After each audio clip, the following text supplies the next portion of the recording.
All right, everybody, welcome back to the S3 Magazine podcast. Today we got Daryl from JCR. We're going to talk Jeep stuff.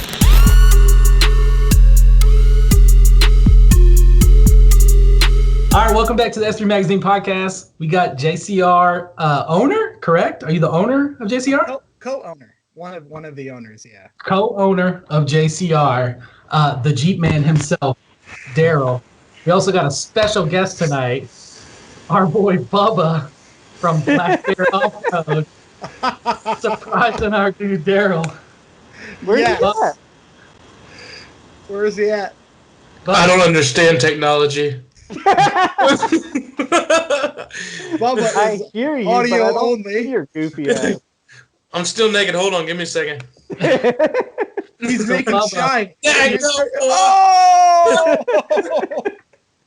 What is going on, D-Real? Look at you. It's like SEMA, what is that, 2017, 2018? 2016, 2017, yeah. Oh, yeah, 2016, yeah. Yeah. Man, time flies, doesn't it? Yeah, the funny thing for any of you guys watching Cheers, is man. like that's a costume Cheers. for him right now, but I feel like that should be absolutely how you present yourself to the world on a daily basis. Yeah, like every... Like that's a little screwed up. They call But that with the the hat Randy- on, it's perfect. That's called the Randy Travis, I think. All right. Oh. So I guess we got to kind of redo this intro. All right. So Daryl Hutson, co-owner of JCR Offroad, which is awesome Jeep armor, fabricated, cool, tough stuff. And then there's also Victory 4x4, which is kind of I always call it the Toyota stuff, but I guess it's like the overland side of things, or basically not Jeeps, but off-road. And it falls heavily into the Toyota world, which is probably cool for our listeners. So like Tacoma stuff, he's got a new gen Tacoma, and like they seriously use these things. Like y'all's marketing plan at this point is basically like, yo, let's just go to Moab and like spend a couple weeks wandering around and see what happens. Yeah, anyway, to further introduce this mess. All right, so Bubba's back. You might not recognize him with the makeover here, but Jeep and Bubba's back. Now, Jeep and Bubba used to work with Daryl at JCR up there in the snow, and then came back to Georgia when he had, a kid and a family, wanted the kid to be close to the grandparents, all that crap, country boy stuff, right? You got to keep family close. So they got a lot of history, a lot of beautiful history, a lot of really cool skits. Oh, yeah. Like Everything that me and Daryl did together was not work. I mean, he was technically the owner of the company I work for, but when we worked together, it was not work necessarily. It's called content marketing. Content marketing? Adult summer camp?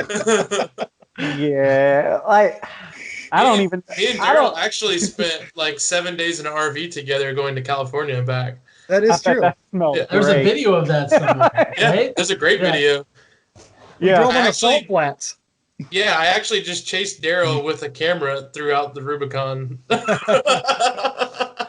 that's awesome. At night, we'd get in a truck stop and it'd be kind of noisy, and Daryl would make these margaritas that would just knock me completely out. Like one margarita, I'd be like, He's slipping melatonin and Benadryl in there. Dude, and that's a hard thing to do with Bubba. I watched you drinking margaritas like they were. Like, me It and was Wooly horse should have tranquilizer. Chili's down last weekend. hell yeah, we did. Those are expensive margaritas at a Chili's. It was $5 trifecta night, and I said, "Go ahead and have two coming." Oh, nice. Bargain margarita Yeah. night. It's funny. It's funny how everybody knows about them damn presidential margaritas at Chili's. They push them so hard, man. Okay, so all right, before I guess we get into like a brief history of JCR and how all that came to be, and you and Brian and all that kind of stuff, but like what I don't know, correct me if I'm wrong, but I feel like when I got my Jeep, I found you all pretty fast. And like you guys struck me as like totally the not Jeep, the not Jeep guy, Jeep crew or something like that. I was like, dude, these guys are exactly like me. I swear, dude, I get frustrated because I feel like we're like kindred spirits. We like all the same stuff, but he's better at all of it than I am. That's not true. Like, no, It's like, actually dude, true. That's not true. Dude, Science. Bubba's wheeled with me. Yeah. Scientifically proven. Like the Jeeps, the bikes, the kayaks, all that stuff. Like me and Bubba were just talking about that. Like you totally go all in with these passions of yours. Is that kind of like what happened with how the hell did JCR start? Oh man, what a long story. So my business partner, Brian Myers, started it in his mom's garage in '02. So he was going to college for industrial maintenance, and he wanted a way to pay for modifications for his Jeep. So he got a welder, and he started welding stuff for his friends, people in the club. We met about that time. I got my first Jeep when I was 19 or 20, I can't remember. We met through a four-wheel drive club, and then I kind of had done mechanical stuff my whole life. I've always tinkered with cars and stuff. So I was helping people in the club and him like just do mechanical work, like lift installs. We were doing gear installs and whatever. And I was going to college like 70 miles away at that time. So he moved to the town that we're in now, or near the town that we're in now, moved the shop up there. And then I was getting frustrated with college, so I decided to jump on board and full time. So I was an employee of JCR Offroad then. We were just doing like eBay stuff, doing like bumpers for Cherokees and all that. And then when we incorporated, I was kind of an integral part of the company at that time. So we incorporated in a 51-49 split. So Brian's 51% and I have 49%. And then from there, we just kind of grew every year, bringing in new models, new product lines and stuff. And then when you probably found us, that was probably 2014-ish, 2015, 15. Probably. And that's when we really started a push for like social marketing and like building a brand and doing all that stuff. So that's kind of around that era that we really started just kind of doing a big push. So that's about the same time that we met each other, I'm guessing, or found each other online. For me, like the Jeep thing really bit me in like 2013. I was in Hawaii. We rented a Jeep and it was just like epic, right? And then I pushed it off and delayed, even though I wanted it for years. And then, it was like 2015 at SEMA. Like the only thing I cared about was Jeeps, like I was there with the magazine, and the magazine, we hadn't touched that yet. You know what I mean? We were starting to toy with some of the island trucks and the Toyotas and stuff like that. But we hadn't really gone like full bore into the Jeep stuff yet. And then it was all I wanted though, man. It hit me so hard. And then after SEMA, it was like, all right, we're doing it. Done. And I don't know if I knew you I know I didn't know you, but I hadn't known JCR yet.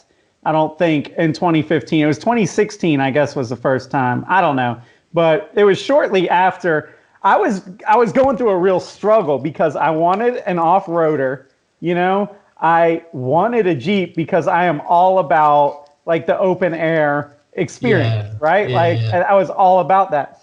I wanted a Toyota because Toyota is like super in tune with our culture with the magazine, with like, the JDM thing, the tuner thing. And I think that Tacomas and FJs and 4Runners have such cool style when they're done up like that.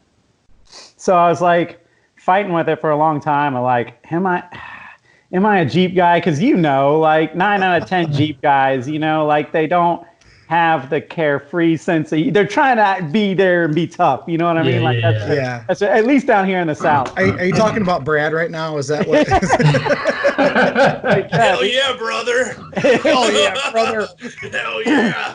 But I finally said, screw it. I'm gonna get what I want and be damned with it. We'll just see how it goes. Got the Jeep and then found you guys and was like, yes, like I found my people. Fellow idiots. Yeah, dude. My tribe is complete. The origin a little bit. Do you guys know what a Jeep YJ Renegade is? Yeah. Do you really know what the Renegade is? Because this is what the man over here owned. Yeah. Oh my god. Oh my god. Beautiful. I want another one.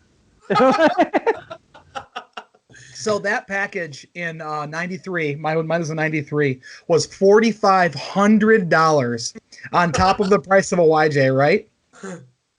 On top of an optioned out YJ, it cost $4,500 for those flares, and it came with like carpet and sound deadening under the hood. Are you serious? I remember seeing those like when they first dropped as a kid and being like, well, what is going on there? Like, I loved it. It was such like a Jeep counterculture thing, right? So everyone hated it, and I loved it. Love it? Yeah. Yeah. So even after I built it, like huge tires, whatever, I always kept the flare. So I like built flat fenders under the flares, so you could like hit trees with the flares and it wouldn't matter. And then I was like comp cutting the flares, and it just became like a thing. Everyone hated it, and I loved every minute of it. It was fantastic. Now they're pricey. Now they're worth. Yeah, they're crazy. Yeah. Are they? It just as like collectors or whatever. Yeah. What's that look like now to find? I don't even know what the price of a 4-liter YJ is right now, Brad. You might know more than I do. I have a friend that just bought one for $6,000. That's like not very modified. Old TJ prices, man. Yep. Dang. So I think a Renegade would be in the $6,000 to $10,000 range. Yeah. Yeah. And they rust underneath them, not by you, but by us. Everything catches rust underneath those flares, so they're all dead up here. Yeah. The JKs are dead up there. Like, oh yeah, they're already rusting. The Toyotas for sure. The Toyotas are terrible. Toyotas, yeah. Well, yeah, but that just makes a Toyota look better. when the frame rusts in half. Yeah, man. When you hit the gas and the bed flips. I've got stickers right now. I got a bunch of stickers that say "All Rust" that I got from a Hawaiian surf shop because they just throw the stickers on top of the rust out there. We bought a 100 series Land Cruiser about, I don't know, 4 months ago, sight unseen, just bought it, and I went to pick it up, and it was immaculate on the body. Everything was immaculate. I rolled underneath it, and it was just like a rusty mess. I can imagine that would suck to work on. Like Edmund Fitzgerald. We don't have to deal with that crap. No. I'm working on that old F-150, and it's been sitting for 10 years and never been touched before that. And a little bit of freeze off and bolts are just coming right off. No big deal. I can't imagine everything just breaking. Just everything you touch. Just bring the torch out. You don't even. I'm trying to think of what else. I don't know. What should we talk about? Well, I talked to Willie a little bit earlier on the phone, and I was talking, it was funny that you guys kind of at JCR decided not to do basically any shows this year, and then COVID hits. It's like you predicted that the shows weren't going to happen anyways. They knew what's up. I'm not putting any deposits down. This Chinese virus is coming through. Were you already eating bats at that point, Daryl? Or yes, I was eating a lot of bat soup. It was on trail. No, we actually stopped last year. I don't think we did very many Jeep shows last year. We didn't go to SEMA last year. Yeah, we did. We did a bunch of Toyota stuff, so a bunch of overlanding shows. But the Jeep market we've seen has kind of been imported knockoffs and anger. So that's basically what it was last year. Yeah. Speaking of SEMA, as a SEMA representative, do you think SEMA is going to happen this year? They keep saying it's going to happen. I mean, I don't have any inside scoop on it, but that was the inside scoop. Y'all just heard the inside scoop. Oh yeah. Oh yeah, you do stuff with SEMA, don't you? Yeah. They keep saying it's going to happen, so we'll see. I think we're getting to a point where they're going to have to make it happen because they keep saying it's going to happen. Yeah. And the bigger companies are getting seriously invested in this now, it's got to happen. I don't know. I was on the fence. I was like, man, we probably shouldn't go just because of the expense and people aren't going to be there. But now my mindset's kind of changed and I'm like, wait, people aren't going to be there. All the dead weight is not going to be there. That's when Vegas is the best. True. No one is there. Yeah, man. So I'm kind of. We were talking about it too earlier. I actually talked to Jesse and Wooly earlier about as an outsider that likes car and Jeep culture, we're kind of excited that some of the shows are being canceled because as a vendor or manufacturer, we're sick of certain shows. We won't name them. But you're tired of going to the same exact stuff, and you're like, "Oh, that's canceled. Good. I don't have to go to that. I don't have to worry about that." Yeah. Well, that's more time to work on cars. It's more time to just go on the trails. Literally, that's what I was telling Bob. All the stuff you've been procrastinating. Oh, FD's canceled, but you want to go wheeling that weekend, maybe? I got an open weekend. I got lots of open weekends these days. Yeah. But yeah, they just canceled all the Overland Expos for the year. I think last week they finally did that. Well, that's what happened to Formula Drift is they came out with a revised schedule, and Road Atlanta was going to be the opener on July 4th. And Road Atlanta is the most rowdy Formula D event. Period. It started here, and it's like soccer hooligans. I mean, it gets crazy. I can smell it from my house. Dude. No joke, I can smell it from my house. Yeah. It looks like the woods is on fire. Yeah. But yeah, I think so they had to reschedule again, which I'm sure they did not want to do. And like they had to kill half the events. So it's going from like a 7 or 8 event series to like 4, I think. And then 3 of those 4 are double headers. And it's like they don't start till like September or something. It's like, what a bummer, man. Like, what a mess. Meanwhile, I'm going to Florida Jeep Jam next weekend. Somehow it's still on in Panama City Beach. Panama City Beach, you're going to get some kind of virus anyways while you're there. So that's true. It's just true. The other viruses will kill coronavirus. I don't think it hit. It never really hit Florida, did it? I mean, everyone was in spring break when the whole mist of this thing happened, and they never saw a surge. And for some reason, it just stayed away from Florida. Yeah. Yeah, I'm going to Florida. This sucks because I'm going to Florida on Sunday and leaving on Thursday, and you're coming in what? I'm coming on Thursday. Damn. Oh, well. Yeah. That brings up another question. Strangers in the night. Just hang around for a few more days. Maybe. With the family. I mean, Panama City's cheap if I just scooch on over there. Yeah. All right, so that brings up another question. I always watch all y'all's like epic videos where you're riding around the whole freaking country just exploring. And like I was honestly debating taking the Jeep down to Florida because I've never done that. That seems like something you want to do with a Jeep. But I pushed out and got a little press car, a Honda CR-V hybrid to take down there. Put a rooftop tent on it. I'm like, are we serious, man? Like, all right, so how do you do it? Because I do stress about the drive. I'm like, man, I don't want to take the Jeep. I'm just going to end up cracking the windshield. I'm going to get all pissed off on a vacation because I just cracked the wind. Or you know what I mean? I'm thinking about all these things that can go wrong. Meanwhile, Daryl and the homies are like, yeah, load up the trucks and the Jeeps, and we're going to head to Colorado and then maybe head down to wherever after that, Moab or, whatever. Like, how do you not give a damn? Like, how do I reset my mindset to not care about destroying the stuff that you work so hard on? So Bubba can back me up on this. When you drive across the country in an RV towing Jeeps, it is so nice to just drive the damn Jeep or the truck. Like, it's so much less stress for me to hop into my Tacoma and drive to Arizona than it is to drive a Toterhome or an RV from Michigan to California or California. The one they just sold, like 6 months back or whatever, was a 28-foot RV with a 28-foot trailer, enclosed trailer, and then like 3 or 4 foot tongue. So you're 50 feet plus with like the weight of a Jeep and all the display stuff, and you're just white knuckling for hours and hours and hours. And then how fast are you going? Like 40 miles an hour the entire time? Well, downhill, you're going really fast because it's just shoving you down. You don't want to touch the brakes. That heats bombing it. So like in that one, there was like a couch and stuff, and Daryl would be like on his laptop doing stuff, and we're going through, I think, Utah or Nevada, and I'm like, Daryl, get to the front seat now. And he said, what? And I'm like, dust storm. And there's like a sign flashing dust storm, and literally it just blacks out in front of us. Are you serious? Like we can't see things. Crazy. And Daryl's just going, we're gonna die. Remember that road on the way to Georgetown or whatever it was? It's just like 90-degree turns, and Daryl's just like, I hate my life. I hate this. I hate this. And we get done with it. He goes, did you film that? I'm like, yeah, I got it. He's like, awesome. The rock outcropping. So there was no shoulder. It was a 2-lane winding mountain pass. And the rock outcroppings were coming over the road. Are you serious? We're in an RV, and it's like 8% grades, and we got to go around these corners without dragging the trailer on these rocks. We're like and 12 foot tall. Yeah, there's 400 cars behind you, and so, man. So I don't miss that at all. But like to actually answer your question, now we drive the Toyotas, and they're not built like Jeeps, so they have like 33s and 35s, and so it's not like we're on a Jeep on 40s ripping across the country. That would still kind of suck, but.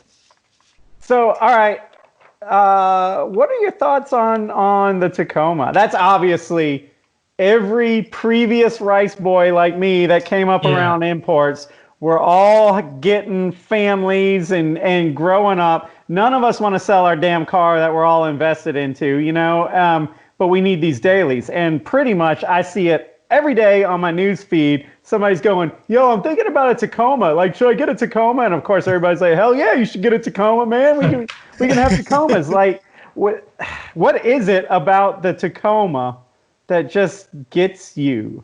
You know what I mean? Because, like, on paper, you're like, I mean, it's kind of small. It's kind of overpriced. Like, what's all the fuss about? But, like, you're right. I mean, I think about it every day. I was like, for the price of this, I could be in a Ram or something else, right? And the places we're going right now with it, it's not like we need. Well, in Colorado, we couldn't fit a Ram places with the Tacoma. Yeah, but most of the places that we're going, you could take a half-ton truck. So it's just the culture, right? Because the Ranger's just as good, the Colorado's just as good. If you're looking for a small truck, the Gladiator is just as good. They're not making bad vehicles right now, right? It's not like any of them is garbage. So there's four choices.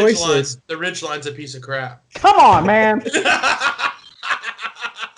Wait, you like the Ridgeline? The Ridgeline. You know what's funny is that the Ridgeline is probably the best option for 70% of the people who are driving a small truck. That's exactly what I said. It's a high safety rating. That's it. It's got storage. Odyssey with a bed. No, let Daryl talk, because he's about to say something very critical here. Oh, just because I'm sticking up for you, you're going to let me talk now? Because you're about to talk about the storage in the bed. Oh, and how awesome that is for people that mountain bike or do any of that crap, because you can just take all your sweaty, nasty, wet stuff and stick it in the storage. It's not in the bed. Nobody would ever know. Like, see, Bubba that probably doesn't even know that you could have valuables in there. It's so. I do know. It's got the adaptive all-wheel drive, so it's just, if anything gets slippery, it's all-wheel drive for you. As long as a dirt road is your idea of four-wheeling, the Ridgeline is literally the best option. Yeah, I agree. Now, the looks are debatable. Although it's horrible. It's the ugliest car that exists in the world. Take that back. The Aztec is pretty ugly. I like the Aztec better. The little Aztec tank. Oh, I had a friend who had one of those. Went up to like 250,000 miles. Funny story, if I can sidetrack a little bit. I haven't been paying attention, and I just found out that the Detroit Gambler 500 is Saturday. So I'm thinking, can I get a car tomorrow to do this? Like, I was thinking this afternoon, and there was an Aztec that was $500 in Kalamazoo. That's the one.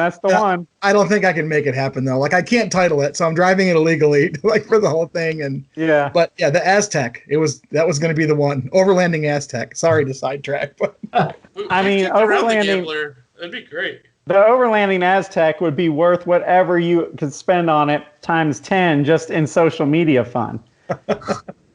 I mean, it would be the most. Me and Bubba were talking about that today. I was like, Bubba, you should do one of these alternative off-road. You know how, like, the import guys, they're looking at first-gen CRVs or weird, quirky things, Subarus, and they're going out. And, I mean, hey, look, we can hate on them from a, capability standpoint, but, these guys are having a blast. It's like a fixed-gear bike. It's like, hey, you can't argue. They're having fun on it. They can't do what everybody else can do, but a dirt road's a lot of fun. A CRV would be cool.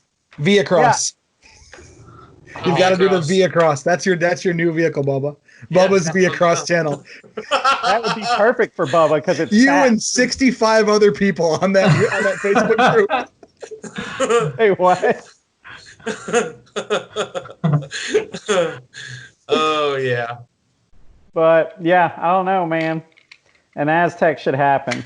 And I don't know about the Tacoma because I got one of those as a press car, and I called Bubba right away, and I was like, I don't freaking get it, man. There is a culture behind it. But yes, at the end of the week, I was like, I don't want to give this thing back. It's the perfect little truck. It's not too big. It fits. It's easy to drive. It's just easy to own and cruise around in. I liked it a lot, man. The new motor and trans suck, though. That's the problem. Like the third gen motor and trans is junk.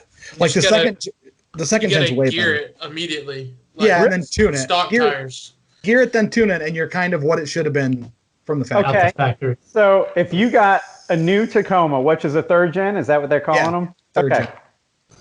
What would you do, being Daryl from Victory 4x4? What would your first, 3, 4, 5 mods be to that thing to get it, to where you can start having some fun with it? I do 488 gears right away. Okay. I do a tune right away. whatever size tires, and a lift, a small lift, 2-inch lift, and then like 31s or 32s, and really? enjoy it. Yeah. Okay. Yep. Fair enough. That's what I would do. Now, Daryl has an adventure mode in this Tacoma where he bolts on an RV, kayaks, mountain bikes, multiple coolers.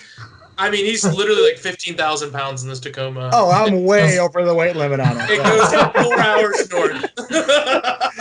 Just like get out of town mode and turn the phone off. Yes, that's true. No, I think it's the culture. I think the Yoda has just been around for so long that it's just amassed this culture behind it. And like I said, the Colorado's good, the Ranger's good. They're all good trucks, right? So yeah. What do you think of an FJ, like the newer FJ? They're weird to drive. I think they're pretty cool that they can make them and sell them. They're discontinued now, but it's like driving in a coffin. Because it's got like that flat dash and the belt lines are so high. The windshield wipers. Yeah. I like the back door latch. It's weird. It's up on it's like a fridge door. But they're super capable trucks. I mean, they're very capable. They have a ton of cool stuff in them, the lockers and stuff, and they have a huge following as well. Do they come with lockers?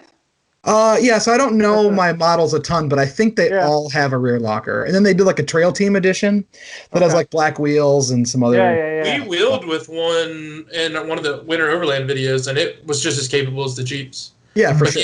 But he had a lot of money in it, like a lot. Yeah, he had like really nice suspension on it and that kind of stuff. But. I think they look killer. Again, I'm the whole like open air, like connected to the elements guy, and that thing is absolutely a barrel.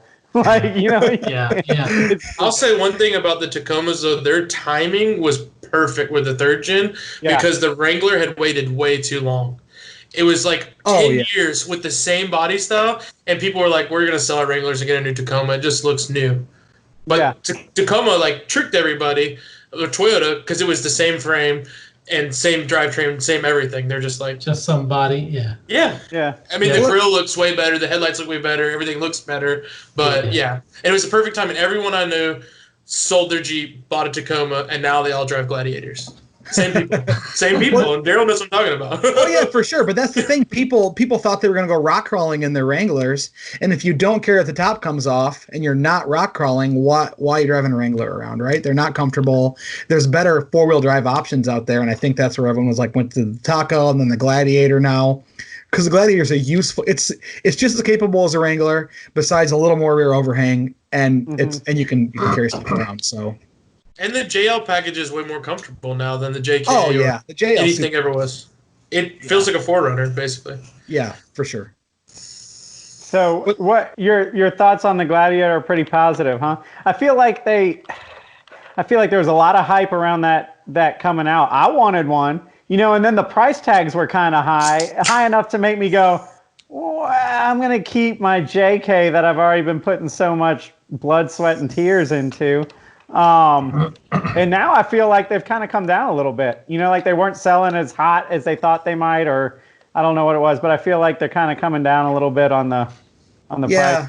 I don't think they hit the numbers that they wanted to, so they did some incentives and stuff on it.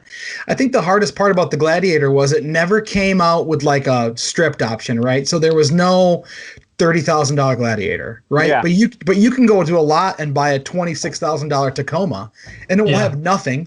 It'll have steel wheels and roll-up windows, but it's still a platform to build off from, right? Yeah. But when the Gladiator came out, what was it? I think it was like $34,900 or something. That was a roll-up window or whatever Gladiator. I mean, come on, $35,000. Well, when it first came out, it had a dealer markup of $65,000. Oh yeah, for sure. That's what they were selling for. People were buying them. Mess. They were buying them. I always tell my car buddies that are thinking about getting a Jeep or something to go off road. I'm like, the other thing to think about, dude, is a Wrangler is like one of the best resale values you can possibly get. Yes. So like, don't really necessarily stress that part of it. Get it, enjoy it, and if it's not for you, you're going to sell it and not really lose much money. Do you think the Gladiator is going to be the same way, or you think it's going to tank a little bit more than the Wranglers just because they're not Wranglers? The demand for used Gladiators, I think, is going to be so high for so long that there's no way that's not going to have a high resale value. Yeah. Okay. Now you got me wanting one again. The Gladiator? After SEMA this year, what we were doing is basically like, all right, Jesse, you're buying my Jeep because he had Jeep fever real bad. And I was going to go get the Gladiator and call it marketing tool for work, or whatever. And that was the plan. And then I don't know, I got home and I guess the whole buzz from SEMA wore off a little bit. And I was like, goo, those things are expensive, man. Like, but that's a truck you can put on 37s and will be comfortable driving across the country. Like you can do it. You can have a built Gladiator and it will drive fantastic. So the wheelbase is nice. The weight is nice. Like they're great trucks. They really are. I expected them to sell a little higher than they are, but you're kind of seeing them kind of everywhere now. I don't know what it's like down by you. Yeah. Well, yeah, at first I saw like 3 and then I didn't see any more. You know what I mean? It was like the same 3 people in town or whatever. And the problem is they're ugly stock. Oh, they are. Yeah. It's like a stock LG, but when you lift them, it's beautiful. Amazing. Yeah, lift the wheels, it's very quick to make them look good, but stock, they're horrendous. Have you guys seen this one that they're never going to make? That is a single cab Gladiator. Oh. Yeah. A concept. Now that looks so good. I would trade both my kids for that. Really? Well, you wouldn't need a back seat because you wouldn't have. He's got it figured out already. Sounds like don't bring a person in a backpack though, because you have nowhere to put the backpack. Yeah. You can put it in the bed, and it's like driving an MJ around daily. Yeah. Well, I want an MJ. I still want my MJ. Yeah, they're awesome, but dailying one wears thin really quick when there's just no room in it. Well, Daryl put some. I won't say the company seats that are in it, but they're like Daryl size seats. And he's like, Bubba, come ride with me. And I'm like, roof's hitting my head. And Daryl's like, wait till the nitrous kicks in. Oh, Lord. Those bearings looked really nice, by the way. Did you see the photo of those rod bearings out of that 4.0, Bubba? Oh, yeah. Those are nice. What happened? It developed a bottom end knock when we were in Moab. It was pretty faint, and then we decided to spray a bunch of nitrous to finish it off. Send it, man. One time, me and Daryl did the Rubicon together. That was a trip that we went out to California and back. And as soon as we got off the trail, we found the first craft brewery. We had everything they had.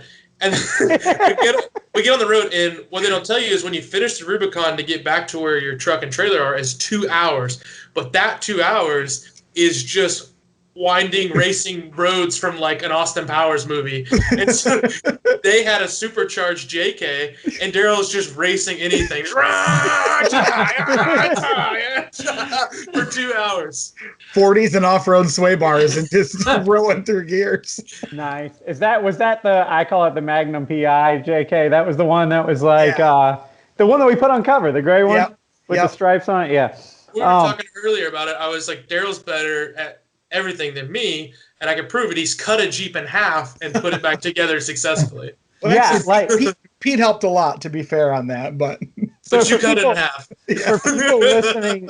For people listening that just went, wait, what? Like, to summarize just briefly, you took a JK 2-door and cut it in half. Yeah, so he was like, Bubba, get in here, grab the back end, and we started walking away with it.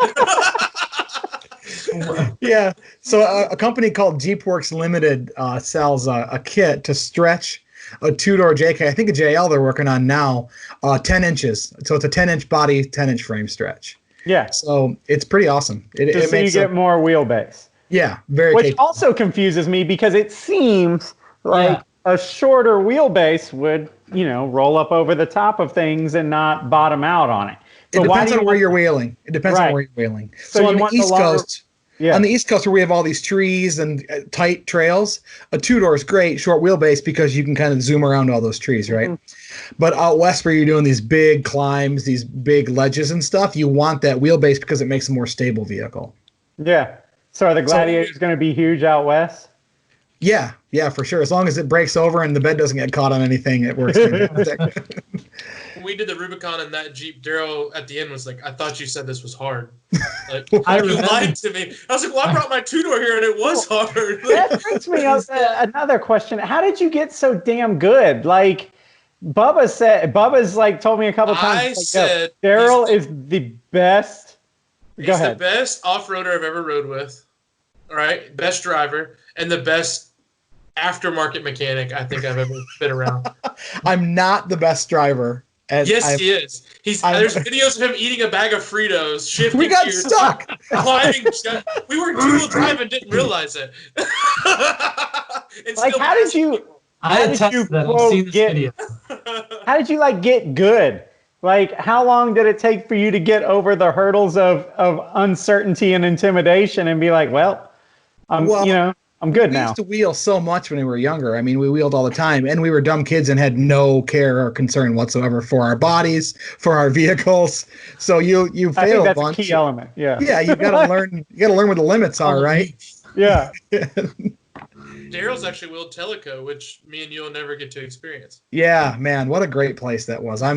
We could have a 3-hour conversation about how much of a bummer that whole situation was, but that place was like, rad. I'm in a funk right now. I don't know if it's Georgia bumming me out and just a lack of It's like I'm at that 5-year itch or something where I still negatively. No, come on. I still love my Jeep. I love driving my Jeep on the road. I love going, and hitting trails and stuff. But for some reason, there's a little bit of a funk that's developed there where I'm just like, I don't know if it's because I've done these trails before, or I don't know if it's because it's been raining the last dozen times we've been out, or I don't know what it is. So I've been there. The second time that me and Wooly went wheeling together, I was like, I got this secret spot. It's like a little waterfall you climb, and he shatters his spider gears. Since then, not the same person. He's just not. He's holding on to that every single. He brings it up every single time he goes wheeling, doesn't he? Because it's PTSD. In the front of my head every time we go wheeling. That's four-wheeling, man. That's four-wheeling. You got to break Dana 30s. Bring parts. Yeah, it's Dana 30. It's got your truss on it, so the actual axle was fine. It's straight. yeah. But no, yeah, that sucked. I got the cure. I got the cure for your funk. What's that? Moab. Yeah. Everybody. All right, look. And I'm just being totally honest. Everybody talks about Moab. My buddy Paul Firestein, who used to work at, do you know Paul? He used to work at Rugged Ridge. Oh, yeah. I know you guys have been in the same place at the same time, but anyway, he's like the guy that kind of made me pull the trigger and finally get a Jeep. But he's always talking about Moab. Bubba's always talking about Moab. It seems to me but there's no trees, there's no mud, vertical climbing. Moab will change your life. Really? Yeah, the first time you wheel a trail in Moab, you'll wonder why you haven't been doing this your whole life. So why is that? So my only experience has been on the East Coast, and I love being out in the green, in the trees, waterfalls, mountains, whatever. Yeah, I love the East Coast too. I mean, I love the trees, I love all of that, but you've never seen a landscape. It's like you're in a Wile E. Coyote Roadrunner film, right? That's what's happening all around you. Yeah. And the trails are just epic, and you'll look at an obstacle, you're like, I can't make it up that, and then everything is sandpaper, and you'll walk right up it. Yeah, that's insane. Yeah, there's so much history there with four-wheeling, and it's just so I was in the funk you were in, right? We didn't wheel. We focused on the business for 4 or 5 years. We didn't wheel at all. I sold my Jeep and didn't even own one.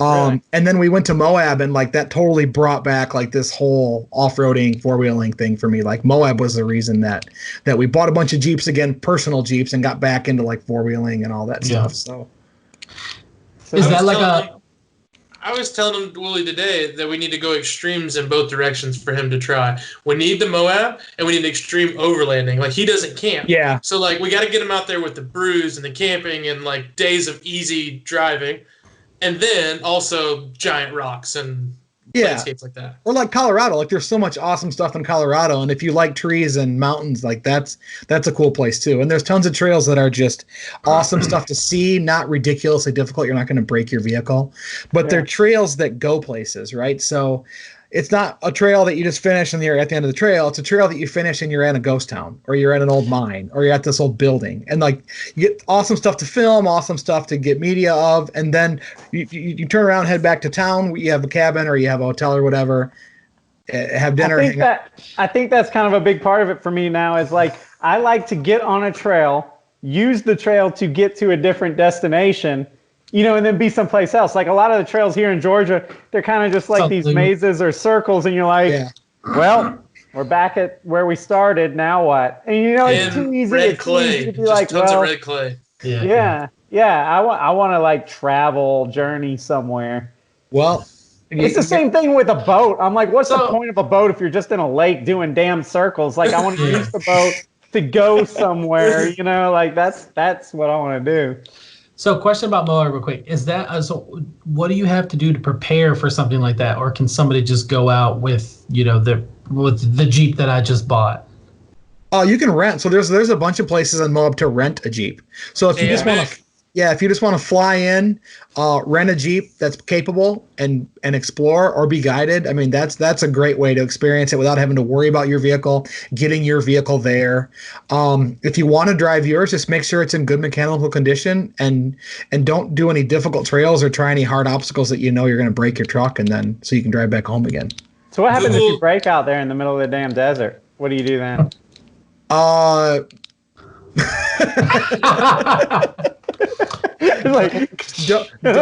Don't do that. But there's so many people out there that you could definitely get a ride back into town. There's off-road recovery stuff out there. There's a bunch of different shops out there that can handle anything. I mean, they have the most obscure parts. You could, even if you break an aftermarket axle shaft, a shop there probably has one for you. Really? Yep. Don't the trails have like fossils and junk on them? Yeah. Yeah, petroglyphs and fossils, and it's there's a lot of history there. I got a buddy. It's funny because I keep bringing him up. My buddy works at Yokohama, and so Yokohama sponsors one of those Jeep rental places. So as part of this big contract that they have, they get to take winners of their little contests out there and go do Moab, and he gets to kind of lead that. And he's like, dude, there is nothing like it. And he's a race car guy. He's not a Jeep guy, but he's kind of like turning into a Jeep guy. You know what I mean? Yeah. Like he said, it's just absolutely amazing. It really is. I mean, Moab's really special. Like, if you get a chance to go out there, definitely do it. Is there anything comparable on this side of the country to prepare? No? Okay. No. But the Not thing even about Durham town? Come on. the thing about Moab is that there's like, we have to worry about these wet rocks, like these muddy covered rocks or mossy covered rocks. So we beat on our vehicle so much more than you would out there. Like all of the rock is sandpaper out there. So you're idling up most things. I mean, there's no bumping. There's no, really? I mean, we do that because we're dumb, but like like you can make it up the obstacle by just idling and crawling up it. For another instance, Jesse, when we go even in the mountains in Georgia, if you slip off the mountain, you'll hit a pine tree. If you slip off in Moab, it's 10,000 feet to your death. There's nothing to stop you. Oh my God. Yeah, I remember Daryl. All right, so guys, Daryl writes for the magazine sometimes, pretty much just about your own cars that we feature. But you're welcome to write about anybody's car. But yeah, I remember you saying something like that. It's the risk of error is so much greater out there than it is, you don't bump a tree and lean on it and go, God dang it, like it's more like you're rolling down the side of a mountain. Yeah, and most trails, I mean, it's just you think you're going to die, but you're not. But there's definitely some trails out there that you're looking out your driver door at a 300-400 foot drop, and you're going, oh. Bubba, I should get this right. Coming apart. I would be so beside. There's a point in time I need to have my shit together. Now is that time. Yeah. Dude, and another reason you can't prepare for it is that's the only rock like that in the United States. Like that sandpapery rock. There's just no other formation. Like you can prepare for the Rubicon by going to Windrock or AOP, but you can't prepare for Moab. So I'm guessing the elevation, like the climbing incline, is probably so steep that you swear to God you're about to just fall over backwards, right? Yeah, I mean, some trails you do. I mean, some obstacles on some trails you will. Like if you don't manage the throttle properly, you'll flip over backwards. But those are like some of the more difficult. I mean, the thing about Moab and the best part about it is there's however many trails there are, 70% of them are doable on a stock vehicle, right? A stock Jeep. And then the rest of them are doable with modifications, 35-inch tires, a couple lockers. There's only a few trails and a few obstacles out there that are like, you need to have dual lockers and 40s or a buggy. Like that's not what Moab really is about. Like Moab, like Windrock, I think has more difficult trails like that you need a buggy for than Moab really does. Yeah. Huh. All right. So, what do you think of the whole overland hashtag movement? Overland Expo, part of SEMA, overland, everything's overland. Like, oh man, like it hit hard. Like it got really serious really fast. Yeah, I just want to know, like, I mean, what do you think about it? Are you into it? Do you like it as much as Jeeping, what I call Jeeping, or? So Brett and I are kind of the same in that we've camped our whole lives. Like throwing a tent in a vehicle and going out somewhere and camping has been something we've done our entire life. So call it car camping or call it whatever you want. So I slot into the hashtag overlanding thing really well. I don't hate the term overlanding because I think it's a handy marketing term, right? So it's a handy way to align yourself with a culture or align your way with a hobby. True overlanding, if you want to, like, the definition of the word would be like an expedition travel in another country for like a long period of time. So, and I've never been a part of that. I've never watched like the Camel Trophy or any of that kind of stuff. But like the whole week long out in the desert or up north or whatever, I'm totally down with that. Right. So.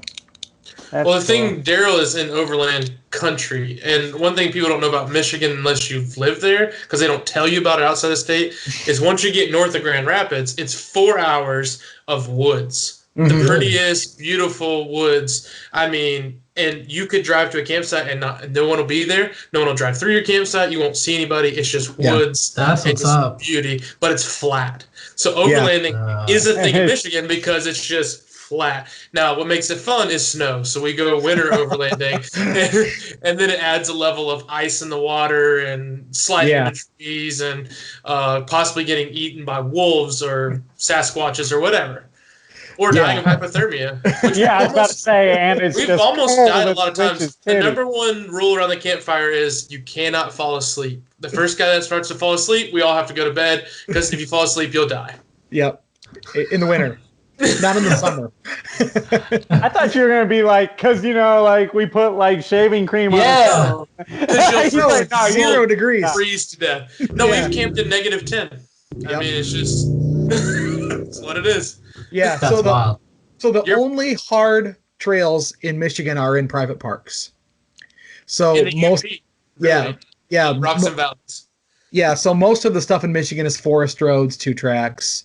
That kind of stuff. So it's perfect if you like camping and kayaking and hunting and doing all that stuff. Mountain biking. Mm-hmm. We got a lot of that. We just don't have any mountains. Do you like mountain bikes as much as you like 4x4s? He likes mountain bikes more. Way more. Why don't you use them handy tools you all got and build like a hardtail little frame? Because I love having a hobby that's not my business. I get that. That shirt he's wearing, the pedal, that's his boy Jason. And that's like a groovy little place. You go, you drink their coffee. I didn't even have a mountain bike, and I just go drink coffee and beer at Pedal. It's a good shop. Yeah, they got good folks. Yeah, shout out to Pedal Bicycles. But yeah, I don't want to. Shout out to Jason. Yeah, we're actually going. We're actually going to the UP next weekend, up to the Keweenaw, which is the. Here, I'll do the stupid hand. What is he talking? Right here, the Copper Harbor. This is Michigan. Yeah, and there's the UP. This way. And it's above. Yeah. So this is where he lives in. He lives in Kalamazoo. No, that's Detroit.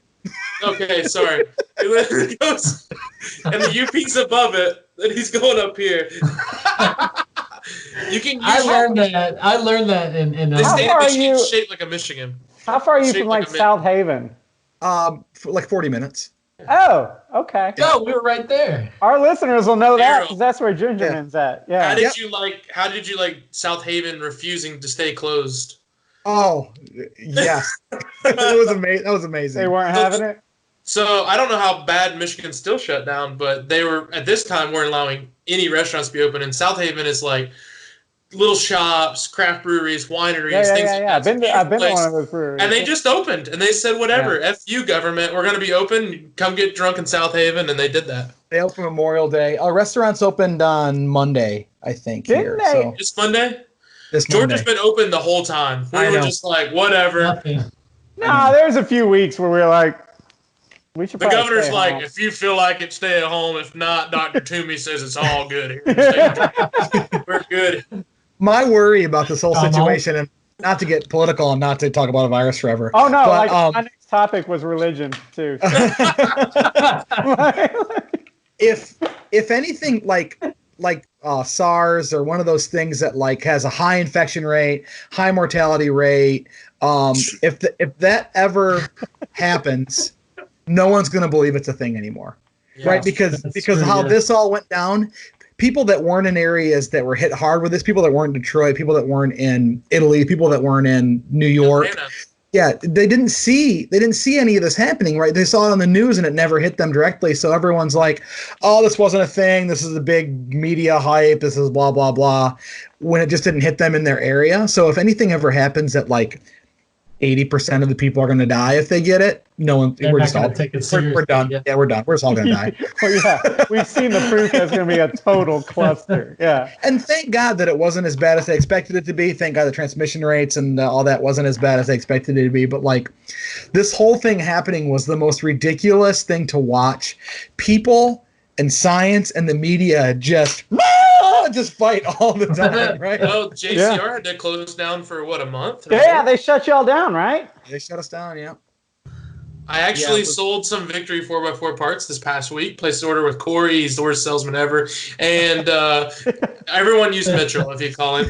But so I ordered the parts, and he's like, I can't have that tomorrow. I was like, they're in Michigan. Like, these guys were just opened up like a week ago, and they were closed for a freaking month. Like, chill. Oh, our backlog is crazy. Yeah. It was, so what about business? Obviously it screwed up business because you couldn't work. But as far as people ordering crap, did you notice like a decrease or an increase because they were just bored and staring at their Jeeps? So in March, when it all kind of happened, we noticed a decrease for a while, and then all the Corona bucks. Everyone got their Corona bucks. And they spent them on Jeep parts and Toyota parts. So that's called Trump checks, Daryl. Trump checks. So then we saw an uptick, and it's pretty steady right now. It's just hard because when you're shut down, you can't make products, so that those orders are still coming in. So yeah, you have to make that eventually. It's a better problem than the other problem. It's a better problem that A, everyone being dead, or B, having no orders. So I'm thankful every day that we're healthy. And something Daryl hasn't mentioned, but if you Google Victory 4x4 or JCR, you can figure out, is they build everything in-house. It's all 100% U.S. based. Yeah. So it's local employees in Michigan. It's U.S. steel. It's literally like the steel comes in, they cut it, they bend it, they weld it, they powder coat it. They actually make the stickers they send to you and the shirts they send to you, and it's all designed in-house. Yeah. Which is pretty dope. Like if you're a car guy, it's everything that you love. It's like the fabricator. It's kind of, I don't want to say it's boutique-y, but it's not just off the shelf stuff. Well, what's more American than something built in Michigan for your car? Yeah. Come on. Yeah, they are like the dudes that you would immediately be like, yeah, those are the dudes. Like that's the kind of company I want to support, because like they're literally right there making it. Yeah, I don't know, man. All right, so let's talk about Sasquatch. Oh, let's talk about Sasquatch. So Jesse, do you know what I'm talking about here? No, I was gonna ask about, or I'll at least shout out, like, the marketing that you guys do is just hilarious. Do y'all have the air horn button on the bottom of your website? Yeah, sirens. I found that randomly. Where did that come from? Listen, it was Brad. I found that like 2 or 3 months ago. I saw that. I was like, no way, no. And I think I was Skyping with Hunter because we were talking about Jeep parts or whatever. And all of a sudden I'm like, you won't believe what's about to happen. He's like, what? Blah, blah, blah, blah, blah, blah, blah. Like, let's go. What you really want? At about 4:30, he's on his third Red Bull, and you can catch him in this weird buzz. and you can pitch him weird ideas. His eyes are dilated. He's twitching. He'll He's go ready. like, Oh. "Hey Bubba, what do you think about this?" And I was like, "Add rap sirens," and it did happen. And then one time, for some reason, they would never ask me for ideas. I would just give them to them unwanted. But some reason, him and Cameron, which is like his other graphic designer, marketing guy, was like, "What does this video need? We don't know what to do." And I was like, "Tijuana," and that was it. So we did a Max Dilson video in Tijuana. Daryl was dressed up. There was gunshots and all kind of stuff. I forgot about that video. So what I was getting to though is they went to Colorado, and typically at JCR, it's a bunch of it's like a family. It's like a bunch of bros. Everybody like spits ideas. It's an open environment where you might get made fun of, but it's in love. Like, you can just throw out ideas. So there usually is some sort of theme. Like this shirt, like the shred shirt was like, we're going to SEMA. We're going to be like Saved by the Bell. Well, their Colorado trip was finding Bigfoot. And it seems like just a harmless idea or theme, but it's turned out to be a hilarious, but yet some death threats or things are coming your way currently because of that? Yeah, you didn't predict that, huh? So it was just this like add-on idea to make an interesting video. So we made the vehicle, we just wrapped last minute in like Bigfoot stuff, like the Bigfoot Hunter, like the U.S. Forest Service, but Bigfoot stuff on it. Yeah. And we're like, we'll just have this stupid shtick where the whole video will be about us finding Bigfoot. Like it didn't have a point, and it to be honest, it wasn't really funny. Like we was funny. We shot the video and we put it out. I was like, I don't know if this is funny or not. So it's out for like a year, like on YouTube, right? It has, I don't know how many views it has. It's out for about a year. And then all of a sudden, like, we start getting these weird comments. Like, people are like, you didn't really hunt for Bigfoot, because if you found Bigfoot, you'd get more than you bargained for. And you'd be like, what are you talking about? Yeah. Well, the thing with Brian is Daryl's partner in crime at JCR is you sometimes can't tell if he's being serious or not. And he had this like Bigfoot hunting kit he'd bought at like a children's toy store or something, and he was acting very serious. Yeah. He played it straight. Hunting. It was great. Yeah, it was great. But definitely satire. So this video got picked up, and I don't know, I'm just guessing. There's some Bigfoot forum out there, right? Like people hunt Bigfoot. Right. And someone posted posted like the this way video of This is the way. And now all of the comments on it are people mad that we're making fun of them for hunting Bigfoot, that it wasn't a serious documentary about hunting Bigfoot. That if we found Bigfoot, we'd be sorry that Bigfoot found us. And it just every day it's another comment, and it gets crazier and crazier and crazier. And people are furious that they watch this video expecting like there to be a payoff for them. How right? long is this video? It's 40 minutes, maybe 35 minutes, 40. Okay. It's like a mini documentary about. And then it just kind of ends, and they're sitting. Yeah, we don't find Bigfoot, right? But well, I figured. So, yeah, Bubba was saying they're getting all pissed off. They're like, "You're never gonna find them with those loud cars out there." So we're shooting this video in Colorado, right? And we're getting ready in the morning at a grocery store. And we're all parked getting ready. And I'm in the grocery store getting snacks or something for the day. And I come out, and the guys are all excited talking to me, retelling me the story about how somebody saw the Bigfoot Hunter vehicle. They drove up, and they had a conversation with Brian about where they know he's at, where we can for sure find him, how they've seen him, all this stuff. Cameron didn't film it. What? Damn it, Cameron! You Ken Barbie looking beautiful man, you like on the street interview, like a person that actually believes that Bigfoot is real and is in Uray, and we have none. We don't have none gone of it. Forever. You're never gonna get that moment back. Because they just watched in awe instead of turning the camera on. It's like. Oh my God. That's insane. I'm trying to think of what other silly, brilliant stuff y'all had done. The little handy corn, obviously. That's retired now, right? He's retired. He was sold. We've told the the charity. The idea of JCR2 was be like, we'd make videos we thought were funny, but they're not funny to other people necessarily. Like if you go back, there was Christmas specials for a long time. Oh yeah. And one day Daryl's like, "Can you bring your shotgun in? Because you're gonna shoot all the reindeer today." Like, we killed all the reindeer in a Christmas special. That's my to favorite somehow Christmas sell bumpers. special. to somehow sell bumpers, we killed all the reindeer. Listen, Santa wanted to buy a Jeep, but he had to get rid of the sleigh first. So he had to get rid of the sleigh. He had to get rid of the reindeer. I'm trying to think. I know we talked about it.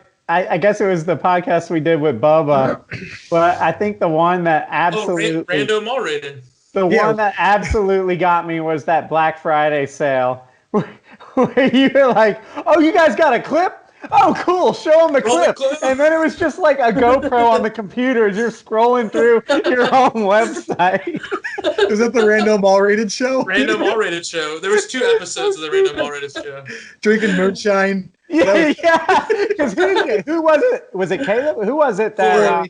Corey. Okay, yeah. Because you're like, here, have some moonshine. He's like, what a. Like, dude, this is moonshine. This is actual moonshine. We legit were drinking moonshine, and I caught a buzz in the filming of that. Midday, JC. That video was one of my favorites, and then the video where you were the car salesman or whatever, Bubba. Mad Dog Crazy. Yeah, Mad Dog Crazy Bubba. There was like corn dogs or something, or like bratwurst. How the hell did you guys do that? Like, you guys are like brilliant actors. The Mad Dog Crazy Bubba, I literally told Cameron just to start filming. There was nothing else done in preparation. And it was usually like, Daryl would be like actually working, he'd be like this, he'd be serious. And but hey Daryl, I got an idea, and he'd be like, eh. And then I'd pitch him something, and like 1 out of 100 we would do. But those would you'd get to see the craziness that happened. So the reason that like Black Friday sales always bring that out is because I hate that whole sale thing. I hate discounting. Flash sale. Yeah, I hate discounting product. I think that it's cheesy. Like, why is it product cheaper today than it was yesterday? Right. So every time we come up with a sale for Black Friday, we want to harness some stupid cheesy car salesman sale or like Winnebago man or so that was so much fun to make those Black Friday sales. And just do what the heck was that? Took a screenshot. Random screenshot.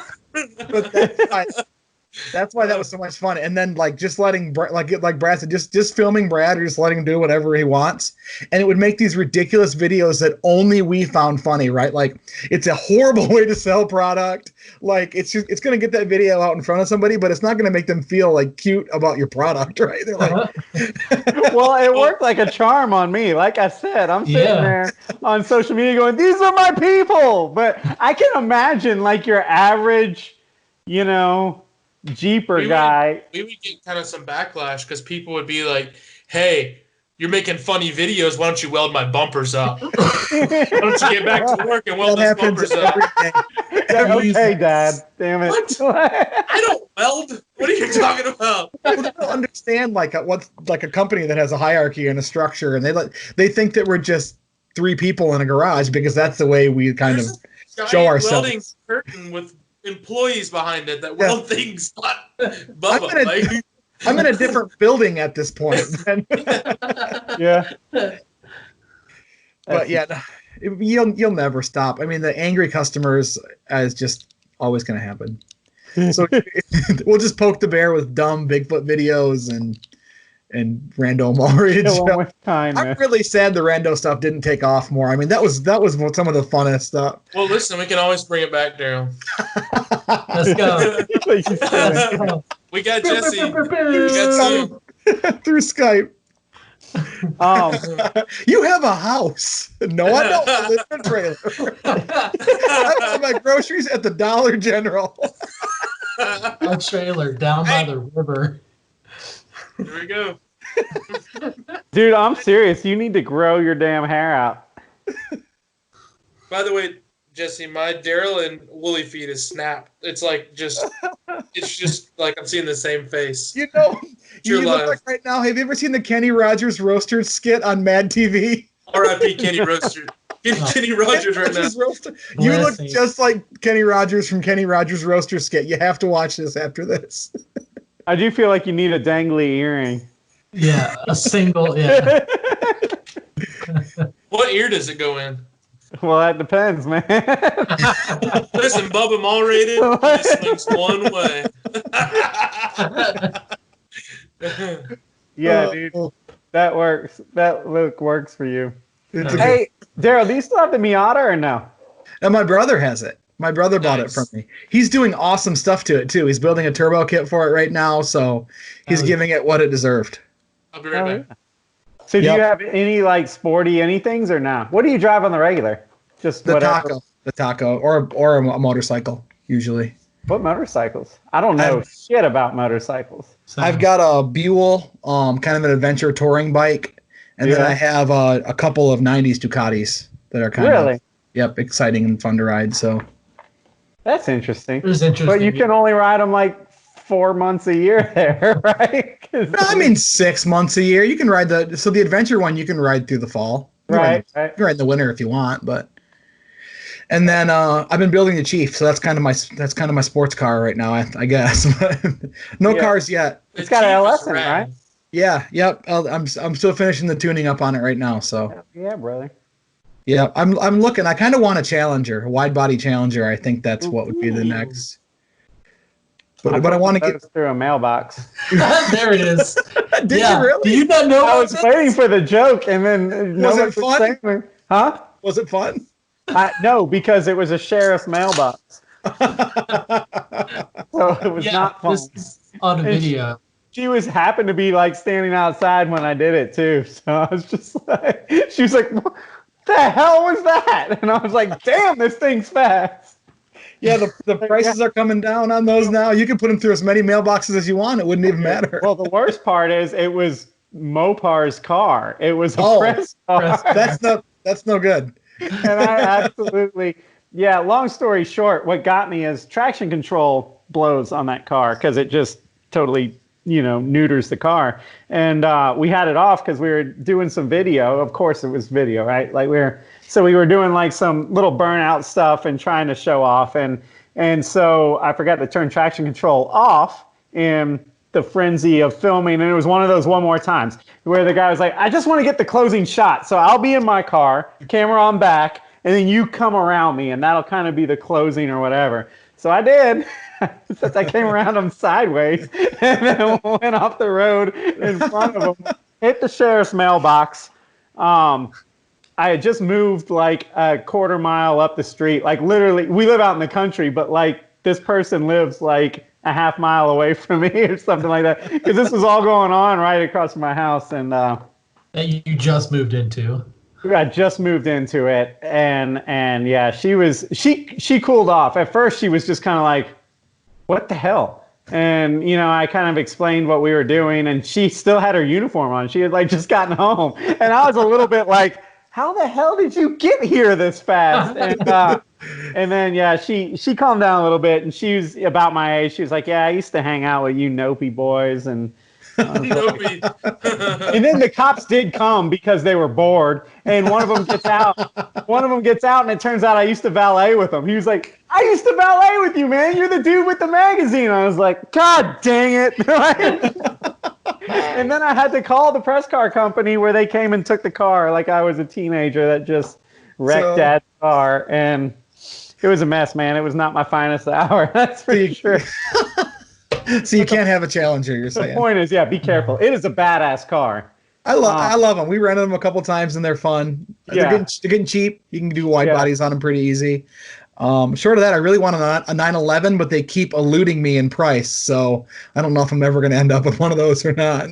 Yeah. I got that 79, but I got it before the price skyrocketed. Yeah, that's crazy right now. I always tell people that's like the only smart thing I've ever done in with cars ever was just happen to buy that. Ever. And then all of a sudden they went phew, and I was like, "Oh, I know." The prices are always eluding me, right? Like when I was a kid, I wanted one really bad, but I was a teenager, so I couldn't afford one. And then they got cheap, and you're like, "I don't really want it." Yeah, it was like cheap. I can get it at a later time. Yeah, you could get like a 911 Turbo, like an 85 for like $9,000 when I was 16 years old, and now. Now they're $100,000. Oh, so I don't know if I'll ever get one of those or not, but I want one. Yeah. I just want a Honda Del Sol. That's all I want. I want that. Like the T-tops off and the windows down in the back. Dude, I'm with you. Just power sliding it all over town. I mean, that's pretty. How about an MR2? That's a sporty Del Sol, but you can. I think you can handle it. I think they come. I don't know. I want my motors in the front. I don't want it purring in my ears. Yeah. Oh, all right, Fiero, but the I'm down with V6 that. one. There There's you one go. for $500 on market. There you go. Right now. Sold. there? They take Home Depot credit cards. It's got $400. Those And cars are like $100 gift card to Home Depot. those cars are like shifting with a broken oar. Like, is this second or fifth? I don't what. I have never driven a Fiero. They're horrible. It's the worst. Well, they all have one headlight stuck up. Yeah, Winky. Daryl, is that the beer fridge behind you right there? The light or the no? That's just my wall. Other side. I thought you were in the room that has the beer fridge. Yeah, I am in the beer fridge room. Yes. Okay. Daryl has a beer fridge room, and then in his living room, he has a bourbon counter. Nice. These are facts. Ooh, fancy. Hey, legit, I can't tell you who in my family, but they were brewing up a batch today, so y'all just hit me up if you need some good corn liquor. Let's go. Coming on a run. I'm just a run and shine. There's no laws anymore, so Yeah, I said put me down for 20, but if you need me to double that order, we'll do it. coming to Georgia. He said, Bubba, you literally, this is my great uncle. He goes, we're not having anybody over at the house right now, but if you want to hang out in the yard, we'd appreciate that. We need you to keep an eye out. Oh my god. That's awesome. Oh, they hired goons. A bunch of high school kids. Yeah.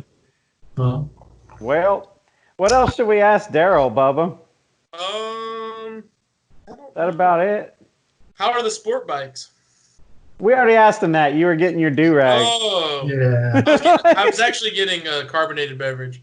Oh, okay. They are good. They are. Daryl, how's your dad?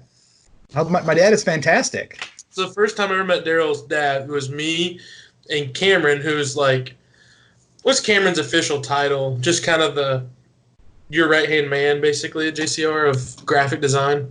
Yeah, graphic design isn't really a great title for him. I don't know. He does everything. Yeah, just marketing, all marketing. very talented person. Anyways, so we're at SEMA. Daryl's dad's there, and then Cameron. And Daryl's dad leans on me, and he goes, I tell you what, the second I met Bubba, I trusted him. But Cameron, I don't know about you, boy. Damn. Y'all know Daryl was conceived in a Wrangler.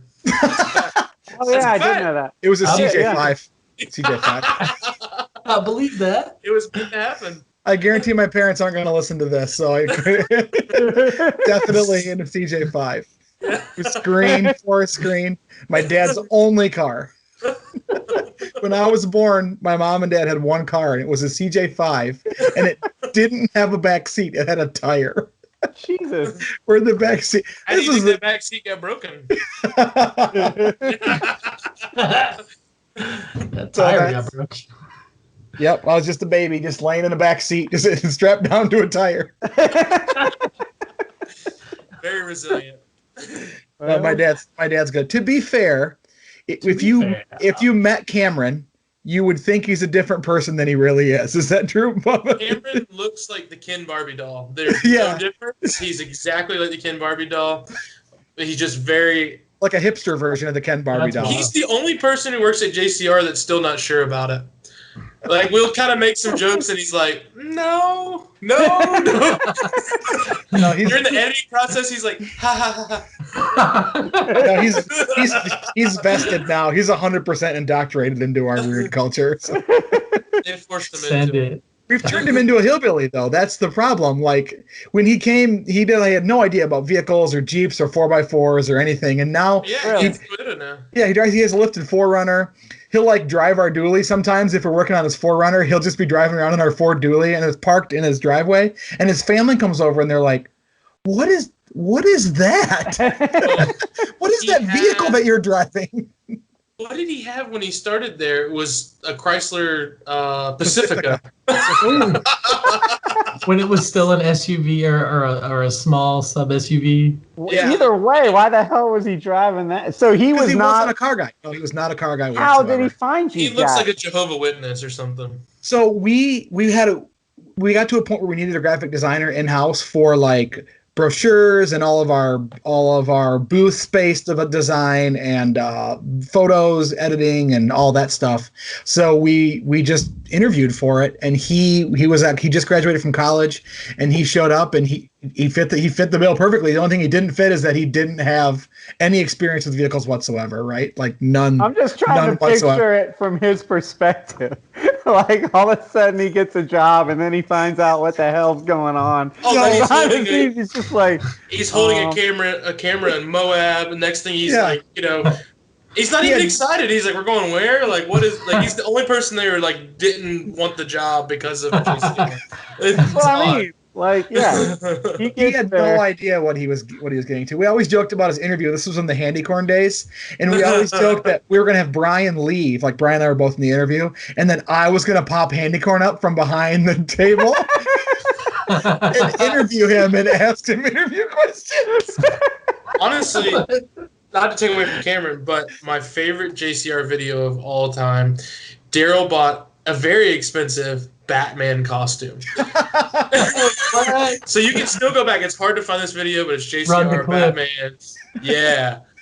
It is the funniest JCR video. It's probably the reason I went to work there was Daryl in the Batman suit. You got on the roof. You got on the roof at one point, and like an ambulance went by or something, and you're like, I'm on my way. That was like the Dennis from Terraflex thing. Yeah. Now, the morning I got that costume, I put it on, I ran to the shop, and I stood up on the steel racks in fabrication and just went like this, just overseeing fabrication. And everyone was like, what in the hell is going on? He's gone nuts. Quality assurance. Oh, yeah. Oh, my God. Sounds like a dream job. It really does. Part of it is, and then part of it's a job. That's what we were talking about today. It was like, on camera, it's a dream job. But when we were talking about like Jeep Beach, what that entails, or any show, it's just like you leave work on a Thursday and drive 18 hours to set up a booth to work all day, sort of mingle, socialize at night, and then the day the show's over, you drive back so you can be at work on Monday. But then everyone's like, living the dream. We saw your Instagram, Facebook pictures. You're like, really? Oh. Well, that's the thing. I mean, everyone lives through people through Instagram, but that's like the best part. That's the best part of people, right? Like, so anything I post on my Instagram or we post on Victory or JCR's Instagram, those are little curated moments in people's lives, right? So the thing about it is it's just a job, right? So it has all the struggles of any other job plus additional struggles, and so it's fun. I mean, I love it. Don't get me wrong, but like, it's a lot of work every day because every dumb video that we make, we still have to do like other things like our normal, like that takes away from our normal 9 to 5, right? So, and luckily, like we're to a point where Brian, I don't really have to make the product as much anymore. Brian is making product right now because we're so busy, but so we don't have to worry about that part. But we still have to manage, like if we're doing ads or whatever, we have to do. You know how it goes, like so. Like, how does the process go of making a new product? Like, let's take, I don't know, I guess the Gladiator or the Tacoma or whatever. Like how does that go? You guys go out and you purchase a car and then just start taking it apart and trying to, like, how does the mindset go of what you're going to develop? What kind of core things are you looking for? So it's thundering here. So if it's a new vehicle, say it's a Gladiator or say it's a JL, we'll buy that vehicle if we know it's going to have a pretty long lifespan, a lot of products in our company. Mm-hmm. We'll get it in the shop, we'll tear it apart, and we'll start figuring out what we need. If it's a JL or a Gladiator or whatever, we'll start coming up with little trinkety stuff first, so whether it's molly panels or that kind of stuff. Right. Just so those are easy to engineer, easy to get rolling, just so we can start to recoup some of the cost of that vehicle right away. And then the bumpers and all that other stuff we'll get working on, and then it's just there's pretty much there's pretty much a set thing we're going to make on every vehicle at this point. So like this might be a dumbass question, but like how much of it, like where are your brains at? You know, are you strictly looking at functionality, or then do you make something that you think is going to be functional and be like, man, we need something here or here. Let's make it, you know what I mean? Like, do you add like little flair or? Yeah, all the time. All the time. Yeah, so we'll design in CAD what we think it's going to look like. We'll build a prototype, and then often we'll mark that prototype up with either changes to how it fits, or changes to how it has to look, or changes to features. So there might be 4 or 5 revisions of a bumper before we're kind of in an area where we like, even after we design in the computer. I think JCR too. One thing, just as an outside perspective, I think they have a hot rod touch. Like, especially when they build vehicles in house. Like, there's kind of like we were talking like Mamba sort of is like comes from the car world, and they make like off-road wheels. JCR kind of has like a little bit different twist on their armors and bumpers. That's a little bit more show quality with actual functionality to it. We try to have cohesion. So we try to have a product that when you look at it, you know that it's our product. So whether that's an angle or a line or something. So if you wrap your vehicle in our product, it looks like a cohesive thing, right? It's not like a hodgepodge of bolt-on stuff. So I think that, and you're right, the vehicles that we build, like the show vehicles, we try to think like, if we were going to build, if this was a classic car, what would we do to make it look good for a show or whatever? So that's kind of something that we keep in mind all the time. Where other people are like, what is the current trend? Let's slap that on there and let's go to a show. Yeah. And then consistently, JCR's vehicles are featured in different magazines. And, well, like when they went to SEMA with the MJ and some of the other vehicles, they were featured like in Motor Trend and things like that. And it's like, how did they pick that out of all the Jeeps that were at SEMA? Well, they just didn't follow the trend line. Yeah, we just they actually are car guys that have an opinion on what would look good outside of what's going on Instagram. Yeah, the Comanche was always something that was like, I wanted to build a real life Hot Wheels. So if we could build a rock crawling Hot Wheels, what would that look like? And that was always the plan for the Comanche, right? So building vehicles is really fun. Like that's the bummer that we didn't do SEMA last year, and we won't be doing SEMA this year, because even though it's insane and hectic and takes years off your life, building a vehicle for SEMA is a blast. Yeah. Well, the first vehicle you ever built for SEMA was a Jeep Cherokee on tracks. Yeah, just to try and set the stage here, if you guys haven't been to SEMA, it is all about what's new, and it's all about outdoing that vehicle compared to the booth next to you. You know what I mean? So like, we outdid them. It's like this thing. Yeah.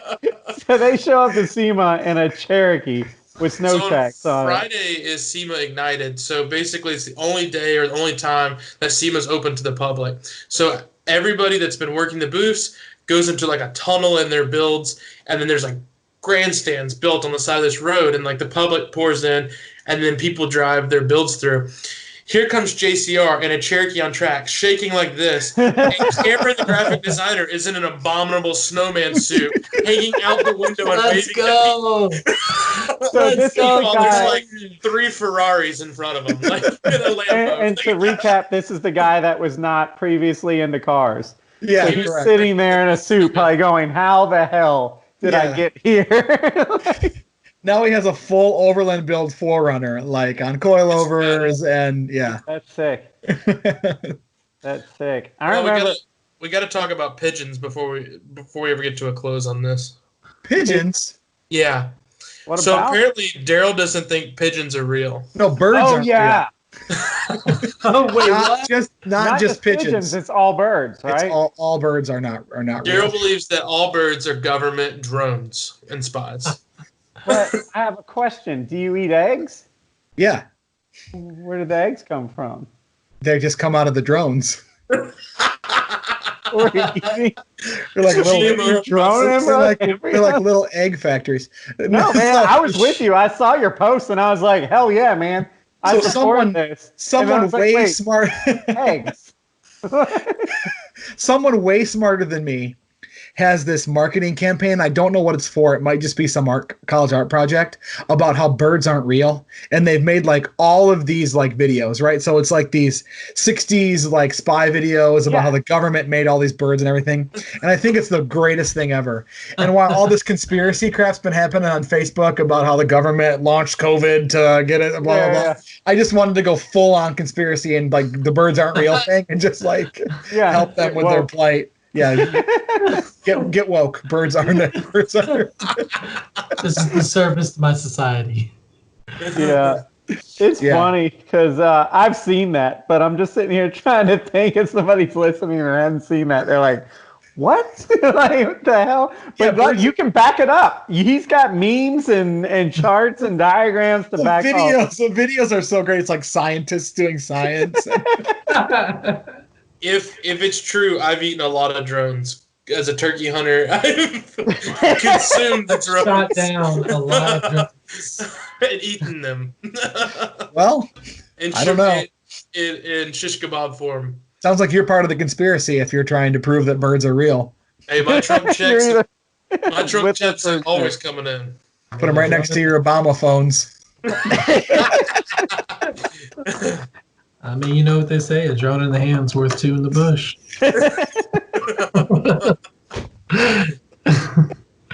Well, on that note, or should is there more? I mean, we could be here all night. More? I don't know if there's more or not. Bubba, how's the shop doing? Oh, it's busy, man. I need you to come on down. I need some help. We need to cut a Jeep in half. Let's do it. I just finished. Just do it. Yeah, no, it's been crazy busy, unexpected. I thought I'm gonna have 6 months of paying rent without any work, but it actually somehow, maybe it's the Trump checks, people are coming in and getting jobs done. So true. No, it sounds like Wooly needs a gladiator, so you're gonna have to build that for him. So that's no problem. Actually, Jesse has a stockish JKU, and at the end of this month, in one day, we're doing lift kit, bumpers, winches, wheels and tires. I mean, he's hashtag sponsored by the end of the day. Yeah. Yeah, I just bought it at the beginning of this year. I think I spent like 6 months searching. I found some here and there, and they didn't quite reach the price.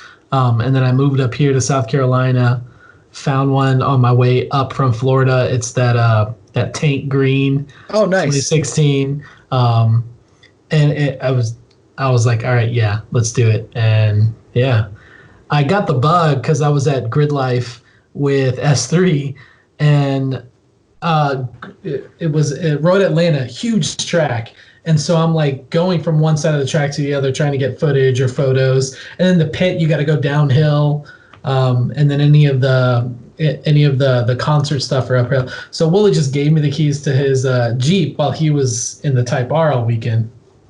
So I had a full weekend in the Jeep with all my equipment, just like hauling around everywhere. And that was all it took. Yeah. I mean, like doors off, feet out the window. I just like throw it in the park, pull my camera gear out, take some shots, throw my shit in the back, and haul off. And yeah. That's awesome, man. Yeah, man. Yeah. So now Brad's gonna build it for you. Yeah. I'm excited. In a day. Help us think of some funny little shtick that we can do when we build that. We got to try and do something funny. For the tank, we got to do something with the tank green color, I think. I don't know what. Is it tank or taint? Listen, if it's Wednesday after Taco Tuesday, that's taint green. So. If your taint is green, you should see a doctor, I think. And no matter what you ate the night before. The fire station nearby here has like cutouts of old World War II fighter jets, and they've got all of those beautiful like classic nose arts. So it's got like Bouncin' Betty or all that other stuff. That green kind of matches that. So I have thought about that. It's got to be Bubba. It's got to be a pinup Bubba on the front. With a mullet. And a tank top on and an American flag Speedo. send Cameron down. He actually is a hand painter. So he actually hand lettered some doors for me. So send him down. He can paint me. You'll just pose for him. Look how good I look in this shirt, though. I'm looking like, man, good in this shredded shirt. It's got to have a name, though. Hell It's got to have a name. And the bandit. Oh, yeah, brother. Yeah, brother. The hair has got to happen, for real. You want me to grow this out? Yes. In my mind, it's already there. When you take that off, I'm going to be blown. It's going to be disappointing. All right, I'll try. It'll be good for business. I don't No. Not in Buford. I don't know. I haven't been there, but I think they'll accept you. You'll understand. It's kind of like Martin, All right. Cool. Well, we are S3 Magazine. This is Daryl from JCR, Bubba from Black Bear. We have a magazine. We were supposed to do this at the beginning. We have a full-on magazine. $20 You guys have a magazine? It's 2020. What the hell are y'all doing? We ask ourselves that every day. All right, $20 gets you a subscription and a dope T-shirt. Find it online. Daryl, where can everybody reach you online, whether it's Instagram, Facebook, website? First, I want to say if you're not subscribed to S3 Magazine, do it now. It's the best car magazine in America, and I'm not pandering at all. It's fantastic. It's the best because it's the only car magazine. Yeah, that's also true. That's the only one. But even before they were the only one. That's what I tell people. I'm like, we're top 3. Cars, trucks, Jeeps, all in one magazine. Gorgeous photos. Subscribe to that. You can find JCR Offroad at JCR Offroad. You can find Victory 4x4 at Victory 4x4 anywhere. You can find me if you just search for Bigfoot on the Googles. Oh, we're going to get angry comments. Oh, I hope so. That's the best thing ever. Show it is. Content is content. Comments are free. It's true. YouTube algorithm would love that. All right, well. What about you, Bubba? Huh? I said, what about... Farmers Only is the main place to find me. FarmersOnly.com. Hey, I'm on TikTok. You'll never be lonely at LinkedIn, Farmers Only. Or Cousins Only. It's only available in Georgia and Alabama and Mississippi. But it's under beta trial. But yeah, you can on Instagram, TikTok, LinkedIn, YouTube. Yeah, you got to watch this guy on TikTok. Hey, I'm doing it on TikTok. And I just saw JCR on TikTok recently. So. Oh, yeah? Are you on TikTok? We have one video. I think Yeah. maybe two. Maybe two. On all the social medias, as Jeep and Bubba at Black Bear Offroad. Follow. Or blackbearoffroad.com. All right, gentlemen. We appreciate you. Thank you. Thanks for hanging. You know what it is. Yeah. You're listening to the S3 Magazine.